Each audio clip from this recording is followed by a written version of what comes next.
आप सभी को नमस्कार। उम्मीद करता हूँ आप सब बहुत अच्छे से होंगे और आप सबकी तैयारी भी विधिवत सही दिशा में चल रही होगी। आज हम यहाँ पे उपस्थित हुए हैं विशेषकर करंट अफेयर्स के लिए, और जो करंट अफेयर्स यहाँ पर हम करा रहे हैं, जो करंट अफेयर्स आपका ये शुरू हो रहा है सीरीज, इसमें सबसे पहले हम देखने वाले हैं मध्य प्रदेश राज्य विशेष के वर्ष भर के घटनाक्रम को। और प्रत्येक दिन लगातार आपको एक वीडियो मिलेगी और एक एक माह हम मध्य प्रदेश स्पेशल में क्या घटित हुआ है उसको हम देखते जाएंगे, जो हमारी परीक्षा के लिए महत्वपूर्ण होगा। तो आज हम जो देखने वाले हैं, सबसे पहले हम जनवरी माह के घटनाक्रम को देखने वाले हैं और जनवरी 2020 के घटनाक्रम को देखने वाले हैं। और इस प्रकार से यदि हम देखें तो आप मैक्सिमम मान लीजिए 6 से 7 वीडियो में आपके पूरे वर्ष भर में मध्य प्रदेश में क्या घटित हुआ है वो आपका कंप्लीट हो जाएगा। परेशान होने की जरूरत नहीं है, क्योंकि वार्षिक करंट अफेयर्स आपको अलग से मिलेगा, वहां पर भी सारी चीजें होंगी, लेकिन ये स्पेशल मध्य प्रदेश में क्या हुआ है उसकी बात यहां पे हम कर रहे हैं। और इसके साथ साथ आपको बता दूं कि आपके लिए एक प्रकार से डेली प्रीलिम्स टेस्ट का आयोजन किया जा रहा है, जिसको आप ऐप के माध्यम से दे सकते हैं। प्रत्येक दिन दोपहर 2 बजे ये टेस्ट आपको ऐप में मिलता है और शाम 5 बजे तक आप उस ऐप में प्रतिभाग कर सकते हैं, उस टेस्ट को दे सकते हैं। और अगले दिन उन्हीं टेस्ट के प्रश्नों का डिस्कशन सुबह 9:10 से प्रारंभ होता है। तो प्रत्येक दिन के टेस्ट में जुड़े रहें, क्योंकि जितना हम टेस्ट देते हैं हम अपनी तैयारियों को जांच सकते हैं। और अपनी तैयारियों को जांचने का सबसे अच्छा तरीका जो है वो है प्रश्न हल करना, टेस्ट देना, विगत वर्षों के प्रश्न देखना, सिलेबस देखना। तो हमें उन्हीं तैयारियों को जो हमने वर्ष भर पढ़ा है उसी को किस प्रकार से हम और बेहतर कर सकते हैं, उतनी ही तैयारी से किस प्रकार से हम ज़्यादा से ज़्यादा स्कोर कर सकते हैं, इसकी चर्चा आपको देखने को मिलेगी। कब? जब आप 2 बजे टेस्ट में प्रतिभाग करते हैं और अगले दिन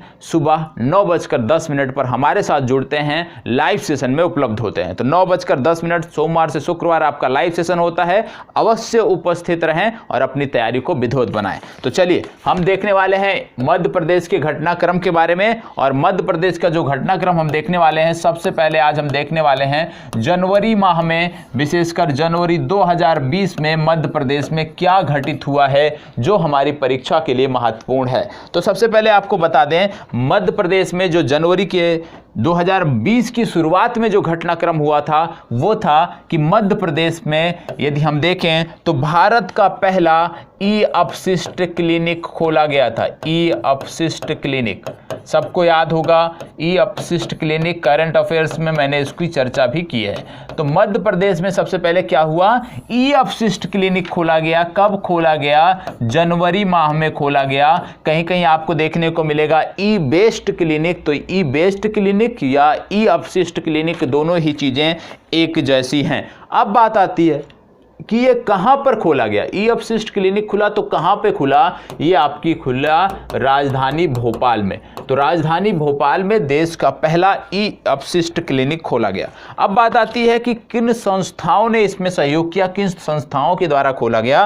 तो आपको बता दें, पहला इसमें है central pollution board control, central pollution board control. और दूसरा आपका आता है Bhopal municipal corporation, Bhopal municipal corporation और सेंट्रल पॉल्यूशन बोर्ड कंट्रोल द्वारा ये प्रारंभ किया गया है। तो ये 2 संस्थाएं पता होना चाहिए ये अपशिष्ट क्लिनिक के संदर्भ में।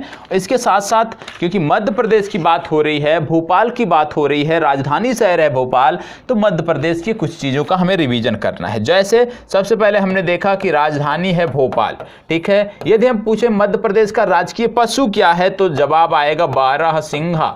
और यदि हम पूछ लें कि बारहसिंघा जो मध्य प्रदेश का राष्ट्रीय पशु है, मध्य प्रदेश के किस राष्ट्रीय उद्यान में पाया जाता है, कौन सा ऐसा एकमात्र राष्ट्रीय उद्यान है जहां पे बारहसिंघा की ये प्रजाति पाई जाती है, तो शायद ही आप जवाब दे पाए। मैं आपको बता देता हूं कि ये जो प्रजाति पाई जाती है ये सिर्फ और सिर्फ कान्हा राष्ट्रीय उद्यान में पाई जाती है। कहां पे पाई जाती है? कान्हा राष्ट्रीय उद्यान। इसलिए आपको कान्हा राष्ट्रीय उद्यान याद रखना है। क्यों?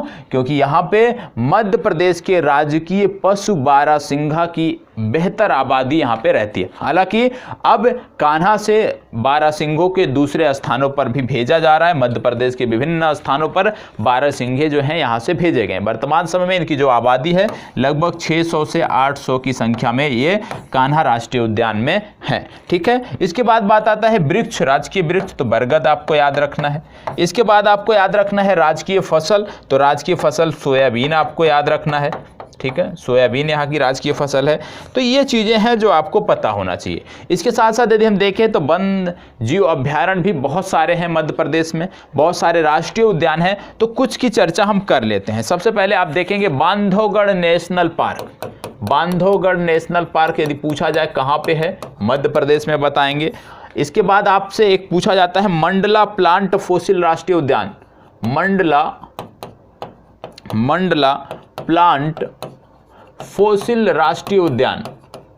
ठीक है, तो Mandla plant fossil national park या मंडला प्लांट फॉसिल राष्ट्रीय उद्यान, ये आपको कहाँ पे देखने को मिलेगा, मध्य प्रदेश में देखने को मिलेगा। इसके बाद बात आता है कान्हा। कान्हा की बात हमने कर लिया। पेंच यहाँ पे देखने को मिलता है, पन्ना राष्ट्रीय उद्यान देखने को मिलता है। तो ये कुछ आपको महत्वपूर्ण है जो पता होना चाहिए। बाघों की संख्या में मध्य प्रदेश नंबर 1। इसके साथ बाघों के साथ साथ जो आपके तेंदुए होते हैं उनकी संख्या में मध्य प्रदेश नंबर 1 पे है। ये जानकारी आपको होनी चाहिए। ठीक है, तो इतनी जानकारी यदि आपको है तो निश्चित रूप से मध्य प्रदेश से संदर्भित आपके बेसिक प्रश्न गलत नहीं होंगे। और यदि आप निरंतर इसी तरह से रहते हैं, साथ में निरंतर रिवीजन करते हैं चीज़ों को, भले ही आपको याद हो लेकिन आप रिवीजन करते हैं तो चीज़ें आपकी बेहतर होंगी। अगला आपका है, आपको पता होना चाहिए पूर्व में क्या किया गया। जनवरी माह में मध्य प्रदेश में क्या कर दिया गया कि जो भी इनके स्कूल थे वहां पर क्या कर दिया गया कि जो संविधान की प्रस्तावना है उसको पढ़ना अनिवार्य कर दिया। मध्य प्रदेश ने क्या किया कि संविधान की जो प्रस्तावना है उसको पढ़ना अनिवार्य कर दिया प्रत्येक स्कूलों में। कब? डेली के लिए नहीं जी, सिर्फ और सिर्फ शनिवार के लिए। ठीक है, तो ये आपको पता होना चाहिए कि शनिवार के लिए मध्य प्रदेश राज्य विशेष में क्या हुआ कि सभी स्कूलों में संविधान की प्रस्तावना को पढ़ना अनिवार्य कर दिया। ये भी आपको पता होना चाहिए। क्या मध्य प्रदेश पहला राज्य है ऐसा करने वाला? नहीं, इससे पहले किसने किया? महाराष्ट्र पहला राज्य है जिसने ये किया था। और महाराष्ट्र के बाद मध्य प्रदेश में भी ये घटनाक्रम देखने को मिलते हैं। आपको बता दें, मध्य प्रदेश की बात हो रही है तो मध्य प्रदेश में बहुत सारे डैम हैं, बहुत सारे बांध हैं जो आपके लिए महत्वपूर्ण हैं। जैसे सबसे पहले आता है गांधी सागर डैम। गांधी सागर आपको पता होना चाहिए। गांधी सागर के बाद दूसरा महत्वपूर्ण आता है बाण सागर डैम पता होना चाहिए। बाण सागर के बाद तीसरा आता है बरगी डैम आपको पता होना चाहिए। और बरगी डैम के बाद आपका आ जाता है इंदिरा सागर डैम। कौन सा? इंदिरा सागर डैम। ठीक है, अब क्या पूछा जा सकता है इनसे संदर्भित? पहला तो प्रश्न यही बन सकता है कि डैम के नाम देके पूछ ले कि ये डैम किस राज्य से संदर्भित है। दूसरा प्रश्न क्या बन सकता है कि जो डैम है किस नदी पर बनाए गए हैं। तो आपको बता दें कि चाहे आप बात करें गांधी सागर आप देखने चंबल नदी आप देखते हैं, चंबल नदी पर बहुत सारे बांध बनाए गए हैं। तो इसका जो संदर्भ है वो आपका आ जाएगा चंबल। इसके बाद यदि हम देखेंगे गांधी सागर कहाँ पे बना है तो चंबल हो गया। बाण सागर कहाँ पे बना है? सोन नदी हो गया। ठीक है, सोन नदी हो गया। बरगी डैम यदि हम बोले कहाँ पे बना है बरगी डैम, तो बरगी डैम आप देखेंगे कि ये नर्मदा नदी पर बना है। ठीक है, नर्मदा नदी पर बना डैम है। और यदि हम बात करें इंदिरा सागर डैम कहाँ पे बना है तो ये भी आपके नर्मदा पर बना है। ठीक है, ये भी आपको पता होना चाहिए कि नर्मदा पे। तो नर्मदा पे दो देखने को मिल गए, इंदिरा सागर हो गया, बरगी हो गया। इसके बाद बाण सागर आपने देखा सोन नदी पर। अब और क्या पता होना चाहिए? अब यहाँ पे हम बांधों की बात कर रहे हैं। 2 बार हमने नर्मदा नदी का नाम लिया। नर्मदा नदी का नाम लिया, तुरंत आपको याद आना चाहिए कि नर्मदा बचाओ आंदोलन भी प्रारंभ हुआ था मध्य प्रदेश से। नर्मदा बचाओ आंदोलन। तो सबसे पहला प्रश्न बनता है कि नर्मदा बचाओ आंदोलन किसके द्वारा शुरू किया गया था? तो नाम आता है मेघा पाटेकर। ठीक है, मेघा पाटेकर का ये आंदोलन था, नर्मदा बचाओ आंदोलन, ये आपको पता होना चाहिए। कब शुरू किया गया था यदि हम बताएं तो 1989 में शुरू किया गया था, ये महत्वपूर्ण है। यदि हम पूछें कि ये जो आंदोलन है ये आपके किस क्षेत्र विशेष से शुरू किया गया था, किस जिले से शुरू किया गया था, तो इसका जवाब आप कमेंट बॉक्स के माध्यम से देंगे कि इसकी जो शुरुआत हुई थी किस जिले में हुई थी। ठीक है, किस जिले में इसकी शुरुआत की गई थी ये आप कमेंट के माध्यम से बताएंगे, कमेंट के माध्यम से बताएंगे। ठीक है, इसके साथ साथ आपसे एक चीज और पूछा जा सकता है कि जैसे आपने देखा कि बाण सागर जो है ये सोन नदी पर है, तो सोन नदी निकलती कहां से है? अमरकंटक से निकलती है। ठीक है, नर्मदा नदी कहां से निकलती है? अमरकंटक से निकलती है, ये भी आपको पता होना चाहिए। इसके साथ साथ आपको देखना है, प्रश्न पूछा जाता है कि जो नर्मदा नदी घाटी है किस प्रकार की घाटी है, तो ये भ्रंश नदी घाटी है, भ्रंश प्रकार की घाटी बनाती है। इतनी जानकारी आपको होनी चाहिए। ठीक है, चलिए आगे बढ़ते हैं, अगला मुद्दा देखते हैं। अगला मुद्दा आ जाता है स्वच्छ सर्वेक्षण से संबंधित। स्वच्छ सर्वेक्षण से संबंधित अगला टॉपिक आपका आता है।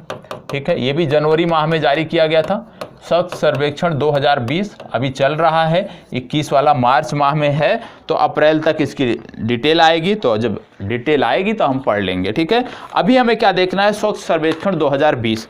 स्वच्छ सर्वेक्षण 2020 की यदि हम बात करें किस क्रम का सर्वेक्षण था, तो ये अपनी तरह का 5वां सर्वेक्षण था। 5वां सर्वेक्षण था, ये आपको पता होना चाहिए। स्वच्छ सर्वेक्षण 2020 5वां सर्वेक्षण था। यदि हम बात करें कि ये किसके द्वारा कराया जाता है, तो ये कराया जाता है आवास एवं शहरी विकास मंत्रालय।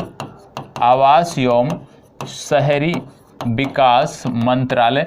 मंत्री की यदि हम बात करें कौन है, तो हरदीप सिंह पुरी हमारे मंत्री हैं, ये आपको पता होना चाहिए। अब इसमें कुछ डिटेल है जो आपको जानना आवश्यक है। क्या रैंकिंग इसमें क्या है, इसमें स्थानों की, शहरों की रैंकिंग क्या है, तो सबसे पहले आपको बता दें कि यदि हम बात करें 10 लाख से ज़्यादा जनसंख्या वाले शहरों की बात करें, तो इसमें आपका इंदौर प्रथम स्थान पे आता है। ठीक है, इंदौर प्रथम स्थान पे आ जाता है। यदि हम बात करें 1 से 10 लाख की जनसंख्या की, तो वहाँ पे आपको जमशेदपुर, मतलब 10 लाख से कम जनसंख्या वाले शहरों में यदि हम देखें तो जमशेदपुर नंबर 1 पे था। 2 क्वार्टर में ये सर्वे आता है, तो क्वार्टर फर्स्ट में भी इंदौर प्रथम था, क्वार्टर सेकंड में भी इंदौर प्रथम था। इसी तरह से जमशेदपुर भी क्वार्टर फर्स्ट में भी प्रथम था, क्वार्टर द्वितीय में भी प्रथम था। ठीक है, इसके बाद आता है कंटोनमेंट बोर्ड। ठीक है, उसमें यदि हम देखें कि कंटोनमेंट बोर्ड में कौन सा था, तो इसमें पहले क्वार्टर में आपका था तमिलनाडु और दूसरे क्वार्टर में आपका था दिल्ली प्रथम। ठीक है, तो ये भी आपको पता होना चाहिए कंटेनमेंट जोन में कौन सा प्रथम था। तमिलनाडु पहले क्वार्टर में, दूसरे क्वार्टर में आपका था दिल्ली। यदि हम बात करें 10 लाख से कम जनसंख्या वाले शहरों में, जमशेदपुर प्रथम स्थान पे दोनों क्वार्टर में। 10 लाख से ज़्यादा जनसंख्या वाले शहरों में इंदौर दोनों बार प्रथम स्थान पे था। ठीक है, अब आगे हम बात कर लेते हैं लता मंगेशकर अवार्ड के बारे में। ठीक है, किसके बारे में बात करने वाले हैं? लता मंगेशकर अवार्ड। लता मंगेशकर अवार्ड महत्वपूर्ण है, पता होना चाहिए। ठीक है, लता मंगेशकर जो अवार्ड दिया गया था जनवरी माह में 2 वर्षों के लिए दिया गया था। एक तो था 2017 के लिए, एक दिया गया 2018 के लिए। ठीक है, अब ये दोनों पता होना चाहिए कि 2017 में किसको दिया गया, 2018 में किसको दिया गया। 2017 की यदि हम बात करें तो इसमें नाम आता है सुमन कल्याणपुर। सुमन कल्याणपुर, सुमन कल्याणपुर नाम आता है। यदि हम 2018 में बात करें तो नाम आता है कुलदीप सिंह। ठीक है, तो हमें पता होना चाहिए 2018 में दिया गया कुलदीप सिंह को, 2017 में दिया गया सुमन कल्याणपुर। ये जानकारी हमें होनी चाहिए। इसके बाद यदि हम देखें तो क्या घटनाक्रम हुआ, इसके बाद हुआ 63वीं राष्ट्रीय शूटिंग चैंपियनशिप प्रतियोगिता। राष्ट्रीय शूटिंग चैंपियनशिप। ठीक है, 63वीं राष्ट्रीय शूटिंग चैंपियनशिप का आयोजन मध्य प्रदेश में किया गया था। कहां पे किया गया था? भोपाल में किया गया था। अब अगर भोपाल में किया गया था तो भोपाल हमारे लिए महत्वपूर्ण है। ठीक है, भोजताल यहाँ पे देखने को आपको मिलेगा, राजा भोज के नाम से मेट्रो भी बन रही है यहाँ पे, वो जानकारी हमें होनी चाहिए। तो अभी हम बात कर लेते हैं शूटिंग चैंपियनशिप में किस प्रकार से पुरस्कार दिए गए। तो आपको कुछ नाम याद रखने हैं। जैसे आप जानते हैं जब बात हम शूटिंग की करते हैं तो एक होती है पिस्टल शूटिंग, एक होती है राइफल शूटिंग। ठीक है। तो 2 कैटेगरी होती है शूटिंग में। तो पिस्टल शूटिंग, राइफल शूटिंग दोनों पता होना चाहिए। जैसे हम बात करें 10 metre air rifle, 10 metre air rifle में प्रथम स्थान पे कौन रही? इनका नाम है जीना खित्ता। जीना खित्ता ये कहाँ की हैं? ये हैं हिमाचल प्रदेश की, और ये प्रथम स्थान पे रहने वाली महिला थी। यदि हम बात करें और अन्य खिलाड़ी इसमें जिन्होंने बेहतर प्रदर्शन किया, तो एक नाम आपको याद रखना है, मनु भाकर। ठीक है, मनु भाकर। मनु भाकर कहाँ की हैं? हरियाणा की खिलाड़ी हैं। ठीक है, किस प्रकार की शूटर हैं? ये पिस्टल शूटर है। ठीक है, पिस्टल शूटर है मनु भाकर। इन्होंने भी स्वर्ण पदक जीता था, ये आपको पता होना चाहिए। इसके बाद आता है अनीश भानवाला। अनीश भानवाला की बात करें तो 25 मीटर में ये खेलते हैं, 25 मीटर रैपिड फायर पिस्टल में ये खेलते हैं। ठीक है, और इन्होंने भी स्वर्ण पदक जीता, अनीश भानवाला ने भी। इसके बाद आता है सौरभ चौधरी, बहुत महत्वपूर्ण नाम है। ठीक है, सौरभ चौधरी मेरठ के रहने वाले हैं, उत्तर प्रदेश के, और इन्होंने 10 मीटर एयर पिस्टल में स्वर्ण पदक जीता था। ठीक है, तो इसमें यदि हम देखें विजेता कौन कौन से थे, तो सबसे पहले आपको याद रखना है जीना खित्ता, सौरभ चौधरी, अनीश भानवाला और मनु भाकर। इतनी जानकारी आपको इस प्रश्न से होनी चाहिए। कभी कभी परीक्षा में ऐसे नाम देके पूछ लेता है कि संबंधित खिलाड़ी किस खेल से जुड़ा हुआ है, तो उनके खेल के बारे में भी आपको पता होना चाहिए कि संबंधित खिलाड़ी किस खेल से जुड़ा हुआ है। ठीक है, चलिए आगे बढ़ते हैं। अब बात आती है पीएम मातृ वंदना योजना। पीएम मातृ वंदना योजना, ठीक है, पीएम मातृ वंदना योजना क्यों महत्वपूर्ण है मध्य प्रदेश के संदर्भ में? क्योंकि पीएम मातृ वंदना योजना को सर्वश्रेष्ठ ढंग से क्रियान्वित कराने वाला जो भारत का पहला राज्य था वो था मध्य प्रदेश। ठीक है, तो क्रियान्वयन में पीएम मातृ वंदना योजना के क्रियान्वयन में जो प्रथम राज्य था वो था मध्य प्रदेश। यदि हम बात करें मध्य प्रदेश में वो कौन सा शहर था जिसको प्रथम स्थान मिला, तो वो था इंदौर। ठीक है, ओवरऑल भारत में प्रथम स्थान पे था मध्य प्रदेश, और मध्य प्रदेश पे प्रथम स्थान पे था इंदौर, ये आपको पता होना चाहिए। ठीक है, यदि हम बात करें 1 करोड़ से कम जनसंख्या वाले, तो 1 करोड़ से कम जनसंख्या वाले जो शहर हैं हमारे, जो राज्य हैं या केंद्र शासित प्रदेश हैं, उनमें दादर नागर हवेली ये प्रथम स्थान पे था। ठीक है, यदि हम बात करें 1 करोड़ से ज़्यादा जनसंख्या वाले जिले, तो आपने देख लिए 1 करोड़ से ज़्यादा जनसंख्या वाले में आपने देख ही लिया जवाब। इसके बाद आता है कि 1 करोड़ से कम जनसंख्या वाले, 1 करोड़ से कम जनसंख्या वाले जो क्षेत्र हैं उनमें कौन सा है? उनमें आपका जो क्षेत्र देखने को मिलता है वो है मिजोरम का। मिजोरम का एक जिला है शेरचिप्पी।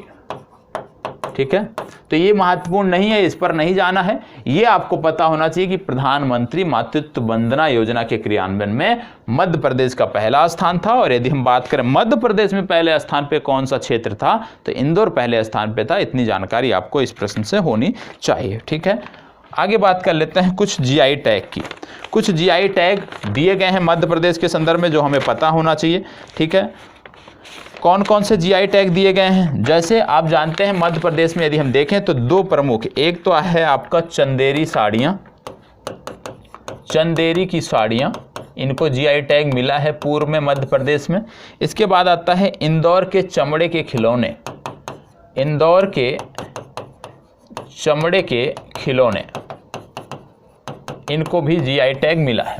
ठीक है, तो ये मध्य प्रदेश से संदर्भित जो प्रमुख जीआई टैग हैं। जीआई टैग की यदि हम बात करें तो जीआई टैग सबसे पहले 2004 में दिया गया था दार्जिलिंग चाय को। ठीक है, दार्जिलिंग की जो चाय है उसको सर्वप्रथम जीआई टैग दिया गया था। यदि आपसे कभी पूछा जाए कि दूसरा जीआई टैग किसको दिया गया था, तो दूसरा दिया गया था, याद रख लीजिएगा, अरनमुला कन्नादी। अरनमुला कन्नादी ये था दूसरा प्रोडक्ट जिसको जीआई टैग दिया गया था। ये केरल से संबंधित है। तो पहला हो गया आपका दार्जिलिंग चाय, दूसरा हो गया अरनमुला कन्नाडी जिसको जीआई टैग मिला है। इसके बाद यदि हम देखें तो आपको याद रखना है पटोला साड़ियाँ गुजरात की हैं जिनको जीआई टैग मिला है। इसके बाद पोकली से लाइव चावल है जिसको जीआई टैग मिला है केरल का।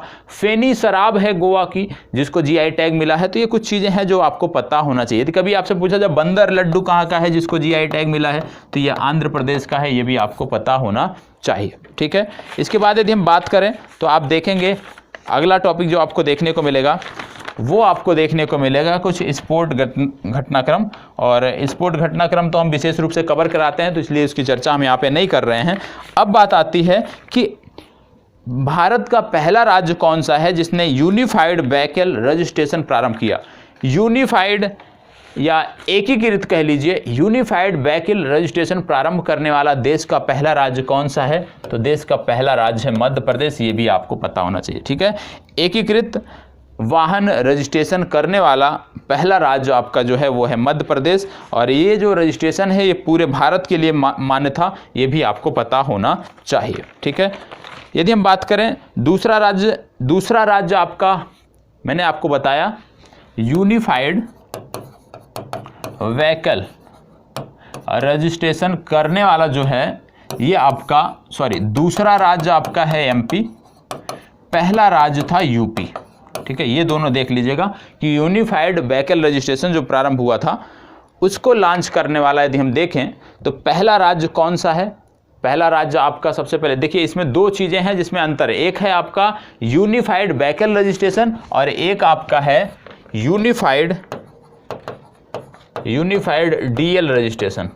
ठीक है, तो दोनों में नोट करिएगा। सबसे पहले आपका हो गया यूनिफाइड व्हीकल रजिस्ट्रेशन और यूनिफाइड डीएल रजिस्ट्रेशन, दोनों अलग अलग चीज़ें हैं और इन दोनों में दोनों चीज़ों पर आपको ध्यान देना है। क्या चीज़ें आपको ध्यान देना है, सबसे पहले यूनिफाइड व्हीकल रजिस्ट्रेशन में आपने देखा कि प्रथम राज्य आपका है Madhya Pradesh. Unified vehicle registration में प्रथम राज्य है आपका Madhya Pradesh. Unified DL registration कराने वाला भारत का पहला राज्य है यूपी।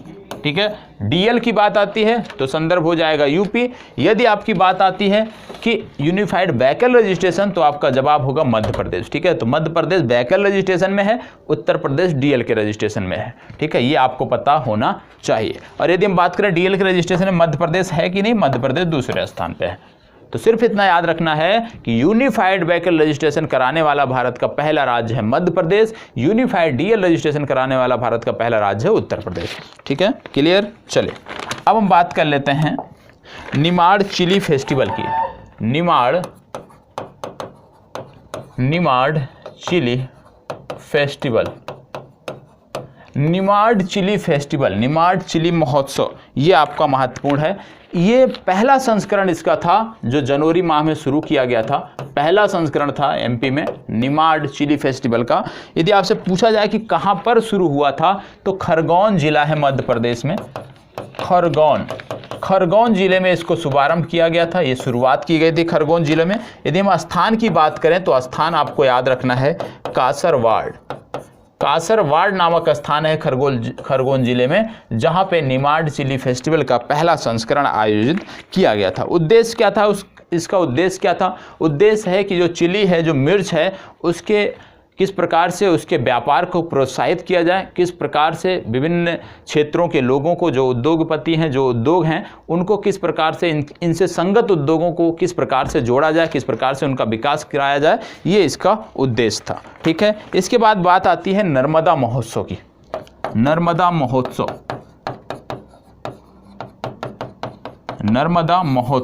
और नर्मदा महोत्सव की बात करें तो प्रश्न बनता है कि नर्मदा महोत्सव का आयोजन कहाँ पे हुआ। तो नर्मदा महोत्सव जो 2020 था, इसका आयोजन अमरकंटक में किया गया था, ये आपको पता होना चाहिए। तो अमरकंटक में किया गया था, जनवरी से फरवरी के बीच में हुआ था, 31 जनवरी से 2 फरवरी के बीच। इतनी बेसिक जानकारी है जो आपको पता होना चाहिए। तो जनवरी से संदर्भित जो घटनाक्रम थे मध्य प्रदेश से संबंधित, तो उसकी चर्चा हमने कर लिया है। आगामी जो भी घटनाक्रम है इसी प्रकार से प्रतिदिन आपको एक मिलता रहेगा और जल्द ही आपका जो एमपी स्पेशल का करंट है वो आपका कंप्लीट हो जाएगा। तो यहीं पर अपनी चर्चा को विराम देते हैं। अच्छा लगा हो तो प्लीज़ लाइक, शेयर और कमेंट अवश्य करिएगा। धन्यवाद।